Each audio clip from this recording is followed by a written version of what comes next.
आशा करता हूं आप सब बहुत अच्छे होंगे। मेरा नाम है सिद्धांत अग्निहोत्री, स्टडी ग्लोस पे आपका बहुत बहुत स्वागत है। तो अमेरिका ने चाइना, पाकिस्तान और बाकी देशों के ऊपर एक कड़ा कदम उठाया है, तो बात करेंगे। लेकिन उससे पहले दोस्तों, बहुत अच्छा रिस्पांस दिया आपने पॉर्न एडिक्शन। मैं चाहता हूं कि हर बच्चा ले, क्योंकि ऐसी ऐसी कहानियां मुझे सुनने को मिल रही है। मैं परेशान हो गया, बट परेशान मत होइए, 75 दिन के अंदर अंदर आपका सब कुछ खत्म कर देंगे हम।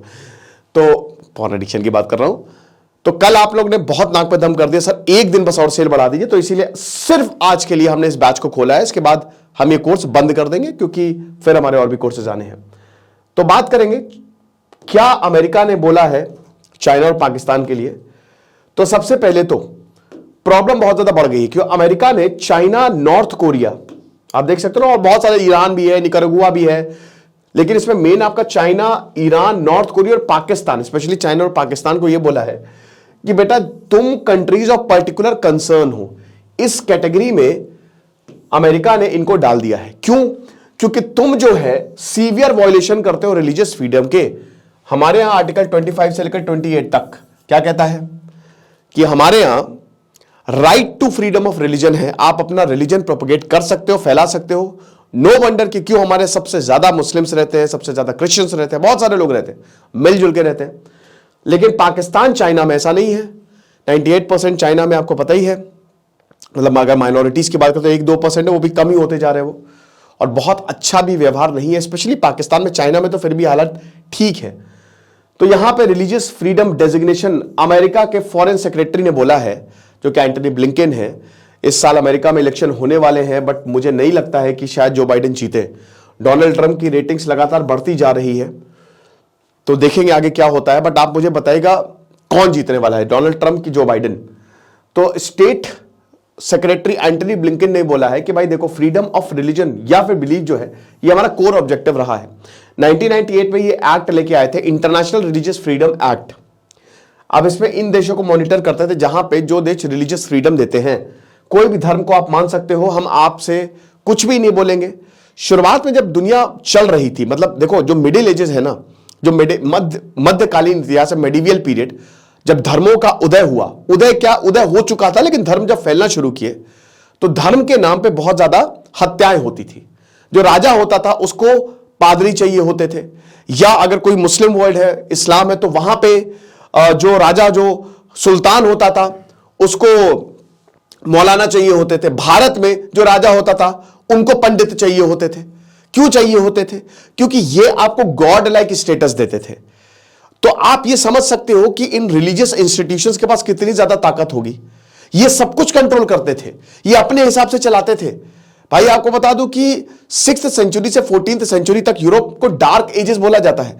वहां तो आप ये समझिए कि बहुत कुछ, कि मतलब एक चिट्ठा दिया जाता था, ठीक है, कि आप एक काम करो, इस पे साइन कर दो और आप हमारे पास आ जाओ। अगर आपके पास पाप है तो आपके पास इतना पैसा देना पड़ेगा और आप हमारे पास आ जाओ, आपके पाप हम धुलवा देंगे। इस तरीके से, नाम भूल गया मैं उस डॉक्यूमेंट का क्या था।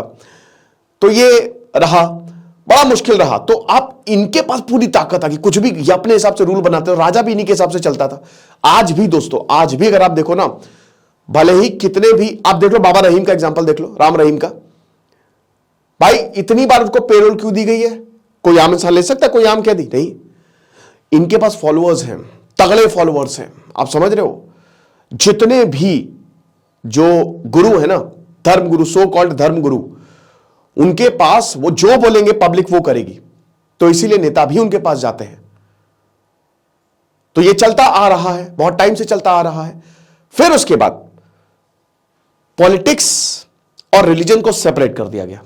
हालांकि वो कभी भी सेपरेट नहीं रह सकते, लेकिन उसको सेपरेट किया गया कि अगर धर्म का हस्तक्षेप पॉलिटिक्स में होगा तो प्रॉब्लम है। धर्म हमेशा आपको अच्छी चीज बताता है, लेकिन धर्म आप कैसे इंटरप्रेट करो, कोई आपको कैसे बता रहा है, वो बड़ी बात है। बुद्ध, जीसस, कृष्ण, राम, इन सब ने क्या, भगवान, ये सब भगवान, इन्होंने कभी भी किसी का बुरा नहीं। ये बोलते थे प्यार फैलाओ, लेकिन फिर भी हम कितना नफरत, धर्म के नाम पे नफरत फैला रहे। बट कोई भी धर्म तो नफरत फैलाने को बोलता ही नहीं है। तो इसीलिए ये एक्ट लेके आए। और अभी ज्यादातर डेवलप्ड देशों में पॉलिटिक्स सेपरेट है, रिलीजन सेपरेट है। समझ रहे हो? वो ज्यादा हस्तक्षेप नहीं होता, क्योंकि इतिहास से हमने सीखा है। तो अब इस एक्ट के तहत यही देखा जाता है कि कहीं ऐसा नहीं था तो धर्म और पॉलिटिक्स साथ में मिल गए। जैसे पाकिस्तान एक धार्मिक नेशन है, तो अब वहां पे आप देख ही सकते हो कि धर्म और पॉलिटिक्स मिले हुए हैं साथ में। वहां पे अगर कोई भी लॉ आएगा, औरतों के खिलाफ कोई लॉ आना है, तो पहले इस्लामिक कमेटी के पास जाता है, वो पास करेंगे तब ये होता है। तो अभी ब्लिंकन की बात करते हैं तो उन्होंने ये बोला कि भाई देखो, Burma, Myanmar, China, Cuba, north Korea, Eritrea, Iran, Nicaragua, Pakistan, Russia, Saudi Arabia, Tajikistan और तुर्कमेनिस्तान, ये कंट्रीज ऑफ पर्टिकुलर ओरिजिन है, क्योंकि ये मतलब वायलेशंस इन्होंने किया। हमने कई समय तक आपके जो वायलेशन आप कर रहे हैं रिलीजियस फ्रीडम को लेकर, हमने इसको टॉलरेट किया हुआ है, लेकिन अब नहीं करेंगे।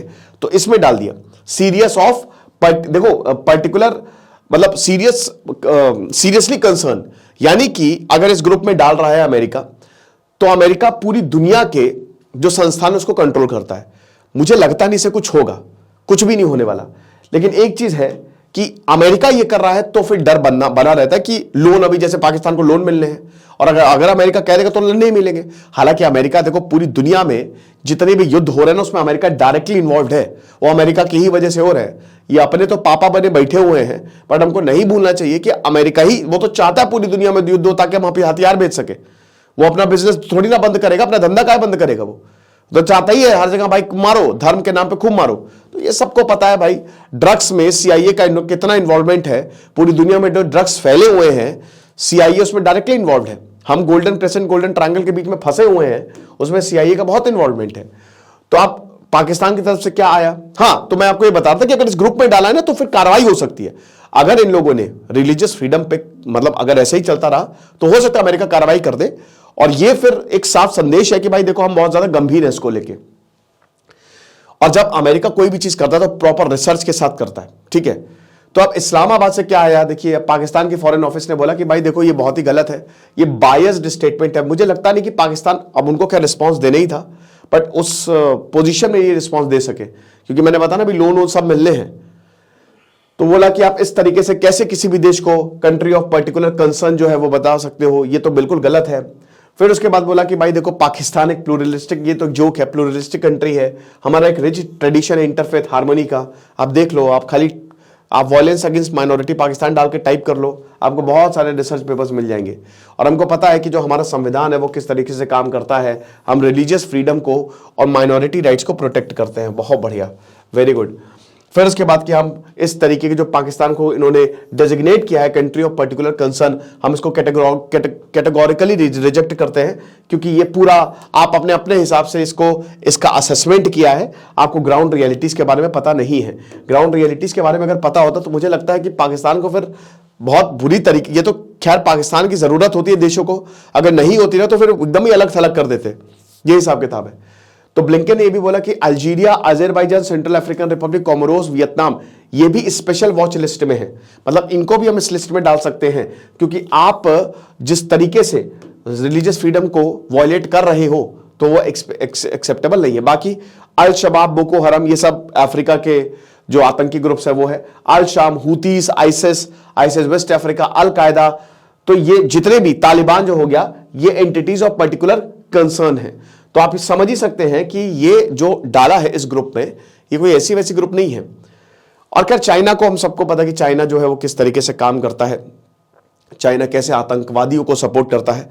कश्मीर में जो समय आतंकवाद बढ़ रहा है उसमें भी चाइना का नाम सामने आया है कि जो हथियार मिले आतंकवादियों के पास वो तो चाइना के हैं, चाइना के दिए हुए हैं। तो सरकार जो है वो इस तरीके के अब्यूजेस को तुरंत ही बंद करे और अपने रिलीजियस कमिटमेंट्स पर बाध्य रहे। तो ये लेक्चर था, आई होप आपको पसंद आया होगा। मुझे बताइए कब आपका क्या लगता है। बाकी आप हमारे कोर्स को जरूर अवेल करें। Thank you so much.